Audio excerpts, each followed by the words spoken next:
bottles, cans and cups. Drink containers are one of the most commonly littered items in Tasmania. A survey a few years ago found they made up to 45% of litter in the state by volume. The government is pinning its hopes for reducing that on the incoming container refund scheme. The benefits of a container refund scheme are principally that you end up with a really good stream of clean, high quality material that can go back into product again and replace virgin material. Previously promised to be introduced this year, the scheme is now set to come in the first half of 2023. So how will it work? Like in other states, people will receive a 10-cent refund for every eligible container they recycle through a refund point.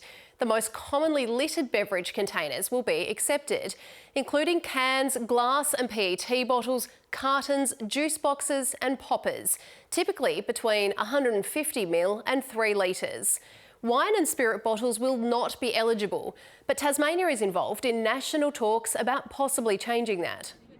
More than 40 refund points will be set up around the state, including on King and Flinders Islands. Containers will go from there to an approved recycler. We are truly reducing our emissions, reducing our waste that ends up in landfill, and we are really improving the way we live on this planet.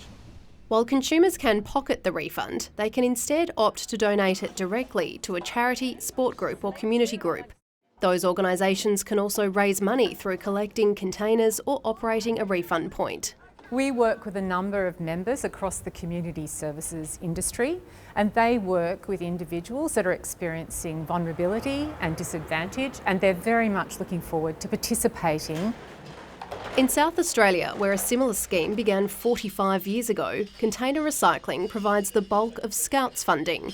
The community organisation runs 10 depots across the state with 160 employees. The income through our businesses are not just the depots, but also collecting from hotels, clubs, community groups and events.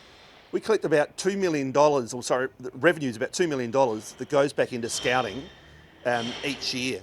The beverage industry will fund the container refund scheme through a fee system, and the cost per beverage for customers will likely increase slightly. Once the scheme is in place, you can continue putting containers in your curbside recycling, but you won't get a refund. And don't start stockpiling containers just yet, because they need to be specially marked as part of Tasmania's scheme. Selena Ross, ABC News.